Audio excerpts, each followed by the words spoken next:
Welcome to the Tim Booker channel, where wisdom deserves to be shared. We wish you a pleasant listening experience. Today, we are going to talk about a book called The Art of Stillness. Let's start by imagining a scene. A 29-year-old individual is working in a skyscraper in Manhattan, just 4 blocks away from Times Square. They reside in an apartment at the intersection of Park Avenue and 20th Street. This area is known for being a gathering place for New York's superwealthy. Their job involves reporting on international affairs for the prestigious magazine, Time. Their colleagues are a group of like-minded young individuals, unburdened by family responsibilities, free to pack their bags and appear in any corner of the world at any time, living a life that's free, thrilling, and full of the unknown. Doesn't this lifestyle sound fantastic? It's almost like a sprint, and it can be quite exhilarating. But everything has 2 sides, and moving too fast can lead to losing one's way. If we reflect on the lives of most people, while they may not be as glamorous, they are often caught up in the grind, with work encroaching on their leisure time, leaving them with no weekends. And after achieving a project, they either indulge in excess or go on a shopping spree to celebrate. However, this joy is often short-lived because the meaning of work and life isn't solely about seeking satisfaction. What often follows is emptiness, disappointment, and even confusion. During social gatherings, you might frequently hear someone say, "I don't know what I really want." Modern life in the city can leave people feeling dizzy, like an emergency room doctor always rushing, but when it's time for self-healing, they can't find the prescription. So, what's the solution? The young man from Manhattan who was running all over the world decades ago faced this issue. How did he break free? His solution was bold. He left behind the dream life he had already attained, departed from the bustling streets of New York, and moved to the ancient city of Kyoto in Japan. He lived in a small room on a backstreet for over a year, starting to experience the power of stillness. He referred to the prescription he discovered as the art of stillness, where still signifies stopping and ness signifies the quality of being. The English original uses the profound word nowhere. Stillness allows a person to find their true direction, enabling them to see the world more clearly and love the world more deeply. Then, he wrote a book, the very book we are recommending today, a prescription that takes you on a journey to experience the power of stillness. It's a lifestyle endorsed by Google. The author of this book is Pico Iyer, born in 1957 in the UK. He studied at Eton, Oxford, and Harvard and has multiple identities as a writer, journalist, traveler, and scholar. Starting in 1986, Pico became a journalist for Time magazine and wrote columns for over 20 global magazines and newspapers, including the New York Times. He is the person we pictured in our mental scene earlier, and now, he serves as a distinguished presidential scholar at Chapman University. This book garnered significant attention upon its release, with some media outlets dubbing it the contemporary version of Walden, saying that it guides readers on a journey of self-discovery. Pico Iyer also gave a TED Talk, where he shared his adventurous journey in search of stillness, which is the content of this book, with hundreds of thousands of viewers. In reality, we all know that there are too many self-help books nowadays, to the point where the term soul soup has shifted from being commendatory over a decade ago to being somewhat outdated today, with some humorously referring to it as soul sorbet. Many self-help books dictate what you should do, but this book is different. It's not a meditation guide, nor is it a religious pamphlet, it's merely an invitation from the author, inviting you to embark on a journey of exploring stillness. Pico tells us one thing: stillness isn't about isolating oneself from the world but occasionally withdrawing from it. Why does he say this? The power of silence can be explained from 3 perspectives. First, it's the perspective we choose, not where we end up, that ultimately determines where we are. Second, the way to attain stillness doesn't necessarily involve asceticism, it can be achieved in our daily lives. Third, in an era inundated with information, the ability to filter information is more crucial than collecting it. Next, let's discuss each point one by one. The first viewpoint is that the perspective we choose, rather than where we go, ultimately determines where we are. Many people believe that their quality of life is determined by their view of the world, and they are not entirely wrong. However, the understanding of this perspective is often narrow and simplistic. It's as if doing more things, going more places, and seeing more of the world will make us better equipped to understand how to live and what happiness truly is. But real life doesn't work that way. A significant part of our lives takes place in our minds because, in reality, one of the biggest challenges people face is the inability to quiet their minds and be with themselves. This doesn't mean that physical journeys are devoid of meaning. When Pico started seeking strength in stillness, he continued to travel to many places around the world. However, he discovered that only by taking the time to sit quietly and reflect on the experiences of his journeys after returning home could the true meaning of the entire journey emerge and deepen. This may be different from the happiness that most people understand. Perhaps, after experiencing some unconventional forms of joy, one can truly appreciate the significance of stillness. Let's take a look at the story of Donald Cohen. This Canadian who initially gained fame in the literary world for his poetry and novels later entered the folk music scene. He added simple chords to his poetry, embarked on a wandering life, and achieved great success, even winning a Grammy Lifetime Achievement Award. This is a man who was supposed to be on the road forever, but he chose to come to the Bardi Zen Center in the western part of California, USA. He served the 88-year-old Japanese abbot Sasaki Roshi while embracing a life of stillness and simplifying his existence. During the week the author visited him, this 61-year-old man, who had experienced various pleasures in life, spent 7 days and nights motionless in an empty Zen room. His Buddhist name was Jiko, which means a state of tranquility between two thoughts. Cohen said he found a profound and enticing sense of joy through meditation. In his own words, it was a deep, alluring, and splendid folly, and meditation contained the most authentic experiences. He lived in this remote and serene place not out of piety or the pursuit of purity, it was simply the most practical way he found to escape the long-standing confusion and fear that had troubled him. Sitting quietly with his elderly Japanese friend, sipping on dry sake, listening to the distant cries of cranes in the middle of the night, this was Cohen's way of finding a form of lasting happiness, a way to love all things in the world. Cohen seemed to have had it all, and yet it was only after he had abandoned everything that he found his happiness and freedom. In Cohen's meditation, there was no stage, no performance, nothing needed to be done. It was simply an observation of the inner turmoil and sensations, something far more profound than the present moment or the self. You'll discover that making a living and living can sometimes be quite different. Now, let's look at the story of Mathieu Ricard, a Frenchman with a PhD in molecular biology. At the age of 21, he took a trip to Nepal, where he was deeply moved by the happiness and insight emanating from the monks living there. 5 years later, he gave up a promising career in scientific research and moved to the Himalayan foothills, living like a monk. He later became the central figure in the best-selling book, The Monk and the Philosopher. Ricard has often been referred to as the happiest person in the world, and has been invited to speak around the globe on how happiness can be cultivated through practice, much like building muscles.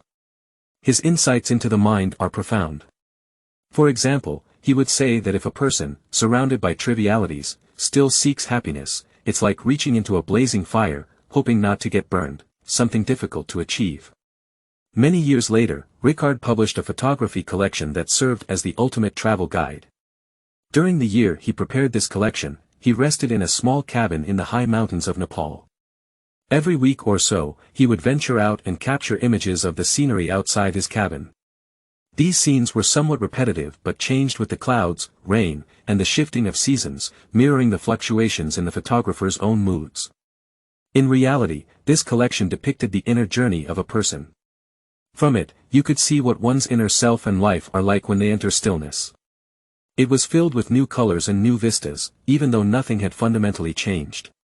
After growing tired of the fast-paced urban life, the author, Pico, decided to change his life. Apart from entering monasteries and experiencing brief moments of tranquility, he also moved to Kyoto, Japan, for an extended stay.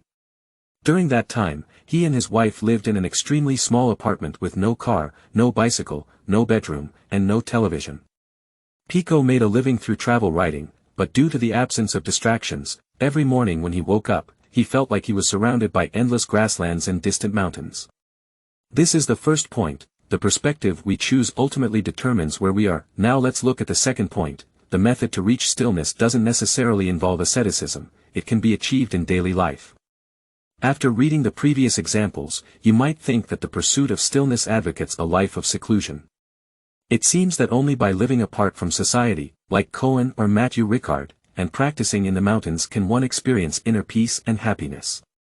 However, for most people, this is difficult to achieve. What Pico suggests about the path to stillness is not about living in isolation from the world. Instead, it involves closer contact with your own senses and can be achieved in daily life.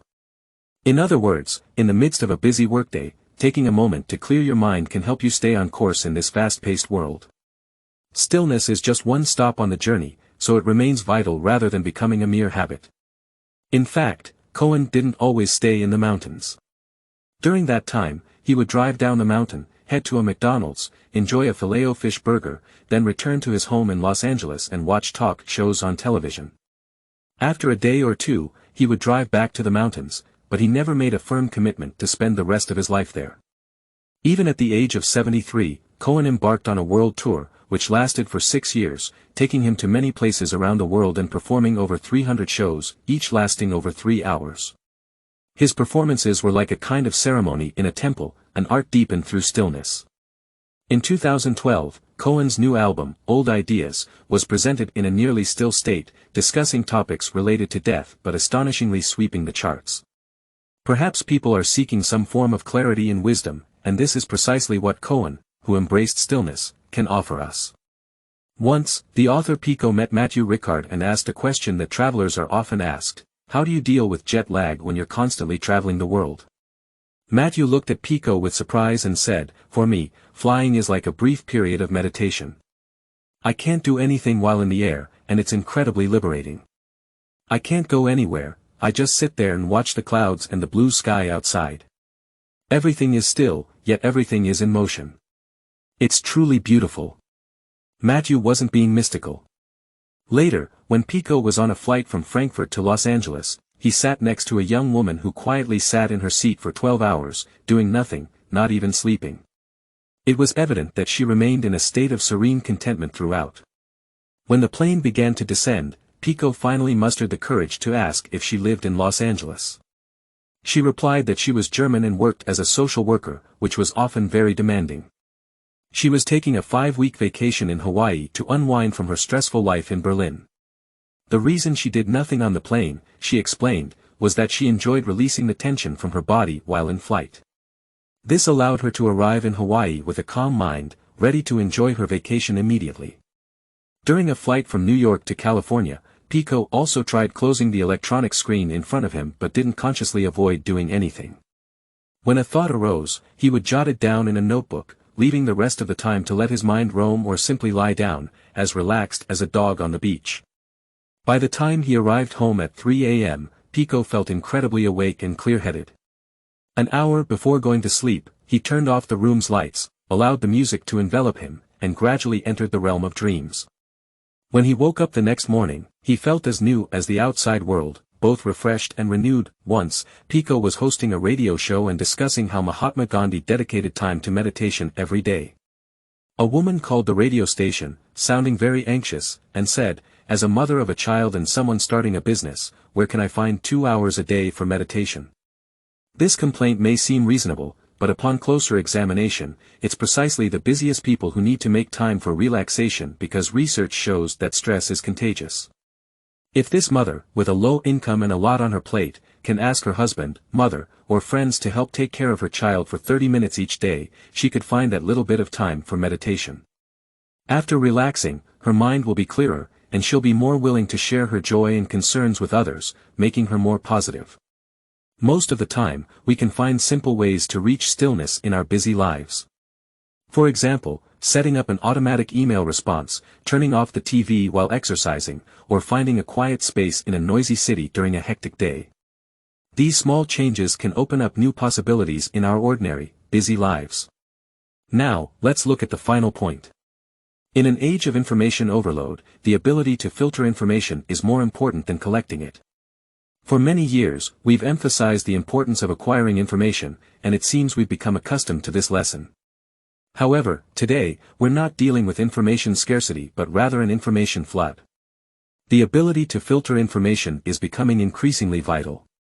The logic is straightforward: the more information we receive, the less time we have to process each piece of it. Technology hasn't taught us how to use technology wisely. Pico mentioned that his most surprising discovery while traveling the world was that those who developed cutting-edge technology were the ones best at integrating technology into their own lives.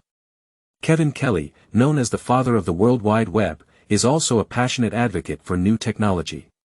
But surprisingly, Kevin himself doesn't use a smartphone, and his home doesn't have a television. Sometimes, he travels to villages in Asia for several months without a computer. He does this to root himself in the real world. Kevin once said, "I try to maintain a distance from various technologies, that way, I can more easily remember who I am." During Pico's visit to Google headquarters, he was deeply impressed by the trampolines they had in their offices. Google allows its employees to allocate 1/5 of their work hours freely. The company offers various activities to help employees balance their physical and mental well-being. For instance, Google's in-house Yoga for Googlers program is led by their chief evangelist, an Indian who has helped Google employees become certified yoga instructors. A software engineer at Google created a 7-week course called Exploring Your Inner Self, which over 1,000 Google employees attended. The course was scientifically proven to help them clarify their thoughts, improve their health, and enhance their emotional intelligence.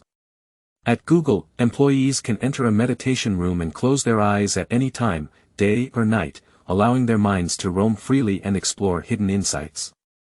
Nowadays, 1/3 of companies in the United States have stress reduction programs, and this number is increasing daily. Creating a pathway to inner peace can be a wonderful thing for company employees. For example, Intel Corporation designates 4 hours every Thursday as a quiet period for reflection. During this time, 300 engineers and managers close their emails and phones, put up "Do Not Disturb" signs on their office doors, and the program received a strong response. Intel later launched an 8-week program to encourage employees to think more mindfully. For high-intensity tech companies, this is a proactive intervention, addressing the World Health Organization's view that stress will become the epidemic of the 21st century.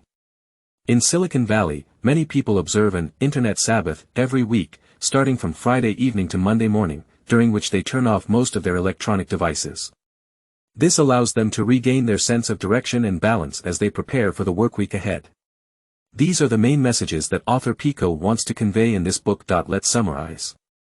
First, our chosen perspective, rather than the places we go, ultimately determines where we are.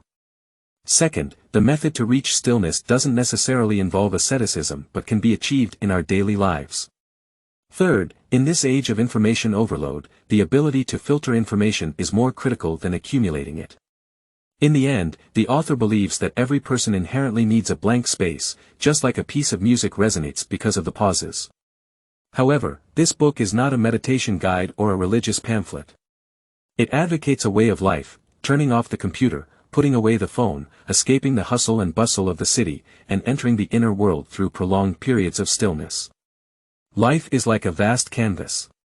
We stand before it, seeing only complex and ever-changing scenes. It's only by taking a few steps back and standing still that we can see broader paths on the canvas. The significance of returning to quietness is not about offering something to a temple or a mountaintop but bringing that serenity into the chaotic world of humanity. Many times, the best way to change life is to change how we perceive it. Congratulations on finishing another book. Thank you for your support and attention. Please subscribe to the Tim Booker channel. Like and share with your family and friends because wisdom deserves to be shared, opening the door to a brighter future. Thank you, and goodbye.